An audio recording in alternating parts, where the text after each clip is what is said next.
શું તમે લાઇટ બિલથી પરેશાન છો અને પૈસાની બચત થતી નથી? તો આનો ઉપાય શું? તમે સોલાર લગાવી દો. સોલર કેમ લગાવો? એમાં તમને સરકાર પાસે 78,000 સુધીની સબસિડી મળશે અને સાથે સાથે તમારું લાઇટ બિલ શૂન્ય થઈ જશે. તો પછી મને સોલર માટે અરજી કરવા જવાનું ક્યાં? આના માટે તમારે ક્યાંય જવાની જરૂર નથી. તમારે પાવરટેક એનર્જી સોલ્યુશન્સમાં સંપર્ક કરવાનો. એમની નિષ્ણાત ટીમ તમારે ત્યાં આવશે, સાઇટ વિઝિટ કરશે અને તમારે કેટલા કિલોવોટની સિસ્ટમ ઇન્સ્ટોલ કરવી તે જણાવશે.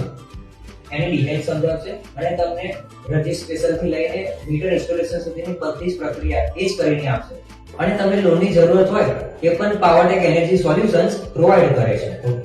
તો સરસ, તો હું આજે જ પાવરટેક એનર્જી સોલ્યુશનનો સંપર્ક કરીને સોલર લગાવવાની પ્રક્રિયા ચાલુ કરું. ચાલો, આ ભાઈને ત્યાં હવે લાઇટ બિલ શૂન્ય થઈ જશે. પણ તમારે શું કરવાનું છે? ભરવાનું છે કે શૂન્ય કરવાનું છે?